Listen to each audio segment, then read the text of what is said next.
करण एक 5वीं कक्षा का विद्यार्थी था। वो दिल्ली के रेड फोर्ट हाई स्कूल में पढ़ता था और अपने बड़े भाई महेश अग्रवाल के साथ रहता था। महेश वहीं दिल्ली के लोकल बैंक पे मैनेजर था। महेश बहुत ही मेहनती, अमीर और एक्सट्रोवर्ट किस्म का इंसान था। पर कुछ दिनों से करण ने नोटिस किया था कि महेश बहुत ही सूना सूना और दुखी दुखी सा रहता था और अनेकों समय खुद को अपने कमरे में बंद करके वहीं बैठा रहता था। एक रात डिनर के बाद जब करण सोने चला गया तो महेश अपने घर के किचन की ओर गया और उस किचन में जाके उसने एक चाकू उठाया। चाकू को हाथ में थामे हुए वो खुद से कहने लगा, प्रिया, मैं उसे मार डालूंगा। धोखा किया है उसने मेरे साथ। प्रिया प्रिया महेश की गर्लफ्रेंड हुआ करती थी। दोनों करीब 3 सालों से एक रिलेशनशिप में थे। लेकिन जब से प्रिया की जिंदगी में आर्यन डोगरा आया, जो कि एक फेमस इंडस्ट्रियलिस्ट रिद्धि डोगरा का बेटा था, तब से प्रिया महेश को अवॉइड करने लगी और एक दिन अचानक ही उससे ब्रेकअप कर दिया। महेश प्रिया के घर की ओर चलने लगा। उसका घर महेश के घर से करीब 3 किलोमीटर दूरी पर था। जब महेश प्रिया के घर पहुंचा और उसने कॉलिंग बेल बजाया तो प्रिया ने दरवाजा खोला। महेश को देखते ही वो कहने लगी, तुम यहाँ क्या करने आए हो? चले जाओ यहाँ से, चले जाओ। पर महेश, जिसने पहले से ही बहुत पी रखा था, उसने प्रिया को ढकेल दिया और उसके ऊपर चढ़ के उसी चाकू से प्रिया की हत्या कर दी। उसके बाद महेश तुरंत वहां से अपने घर की ओर चला गया। घर आने के बाद महेश जैसे तैसे उस बात को भूल गया। जब आर्यन को ये बात पता चली तो उसने बताया कि प्रिया उसकी गर्लफ्रेंड हुआ करती थी। केस को काफी पब्लिसिटी मिला, लेकिन इन्वेस्टिगेशन से कुछ हाथ नहीं आया। ऐसे ही 2-3 महीने गुजर गए। महेश भी उस बात को भुला चुका था, लेकिन वो अभी भी बहुत गिल्टी महसूस करता था। एक रात की बात है, महेश अपने कमरे में सोया हुआ था जब उसे एक आवाज सुनाई दी, महेश, महेश।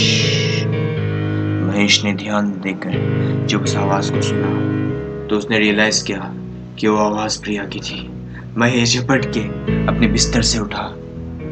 वो आगे ही देखता रहा, बिना किसी एक्सप्रेशन के आगे ही देखता रहा। अचानक से खिड़की खुल गई। महेश और डर गया। वो अपने बेड पे जाके बैठ गया और पूरी तरह से पसीना उसके बदन में छाने लगा। महेश को कुछ समझ में नहीं आ रहा था कि तभी प्रिया का चेहरा उसे कुछ ही मिली सेकेंडों के लिए दिखाई दिया। महेश पूरी तरह बौखला गया प्रिया के चेहरे को देख के और वो वहीं बेहोश हो गया। वो रात कैसे कटी महेश को कुछ पता नहीं था। अगले दिन जब वो अपने बैंक की ओर निकला तो उसका टायर पंक्चर हो गया। महेश अपने टायर को ठीक करने के लिए बैठा और जब वो टायर ठीक कर रहा था वही आवाज उसे फिर से सुनाई दी, महेश, महेश। महेश बहुत ही ज्यादा डर गया। गाड़ी को वहीं छोड़ के उसने ऑटो पकड़ी और अपने बैंक की ओर चल निकला। ये 2 दिन ही नहीं थे जब प्रिया की आत्मा महेश को दिखाई दी। करीब 1 हफ्ता ये सिलसिला चला। कभी बाथरूम में, कभी लाइब्रेरी में, कभी बैंक में, तो कभी खाना खाते समय प्रिया उसकी तरफ देखती और हंसती और महेश कुछ न कर पाता। महेश को पता था कि वो धीरे धीरे पागल हो जाएगा अगर उसने कुछ नहीं किया तो। उसका एक दोस्त था जो एग्जोर्सिज्म वगैरह के बारे में बहुत जानता था। उसने उसी दोस्त से राय ली कि वो क्या करे, तो उसके दोस्त ने उसे एक तांत्रिक के बारे में बताया। महेश तुरंत उस तांत्रिक के पास गया और तांत्रिक को सब कुछ सच सच बता दिया। तांत्रिक ने उससे कहा कि वो प्रिया की आत्मा को कैद तो नहीं कर सकता, परंतु महेश को और करण को बचा जरूर सकता है।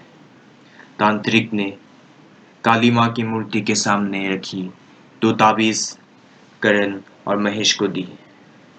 महेश को तांत्रिक ने बोला कि वो ताबीज आज रात 12 बजे से पहले वो करण को भी पहना दे और खुद पहन ले, वरना महेश का पागल बनना तो तय था।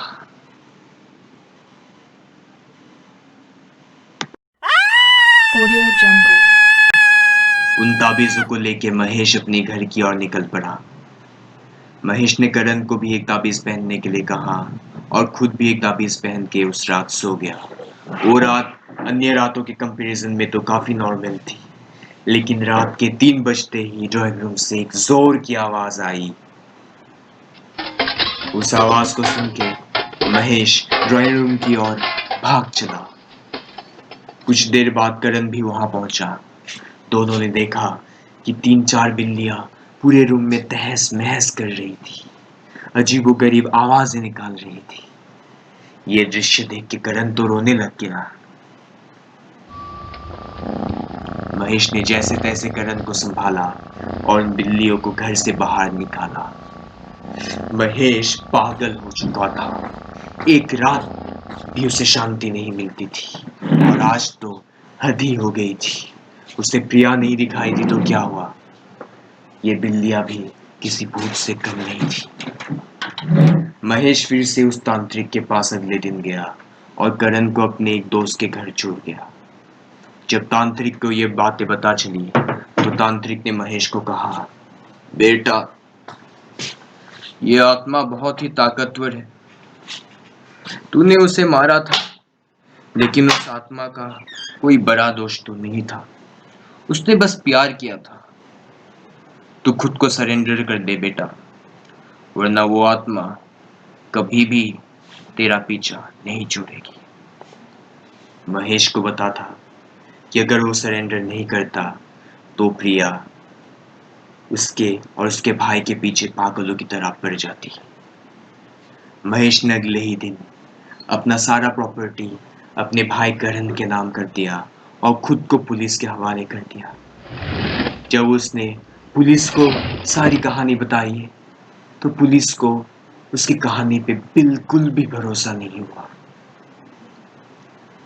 लेकिन महेश को प्रिया और दिखाई नहीं देने लगी।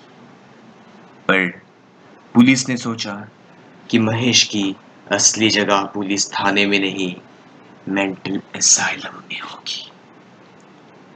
पुलिस वालों ने महेश को मेंटल एसाइलम भेज दिया। महेश ने बार बार बोला कि उसे मेंटल एसाइलम जाने की कोई ज़रूरत नहीं है, कोई ज़रूरत नहीं है, लेकिन लॉ एनफोर्समेंट वाले नहीं माने। जिस प्रिया से पीछा छुड़ाने के लिए उसने खुद को सरेंडर किया था, वो प्रिया मेंटल एसाइलम में उसे फिर से दिखाई देने लगी और बाकी के पेशेंट उस पे आज भी हंसते हैं। करण को कभी भी ये बातें पूरी तरह नहीं बताई गई। करण आज तो बहुत ही बड़ा बिजनेसमैन है, लेकिन वो यही सोचता है कि उसका भाई एक बहुत ही गंदा किलर और बलात्कारी है, जिसने अपने गर्लफ्रेंड को थोड़ी सी ईर्ष्या की वजह से मार दिया था।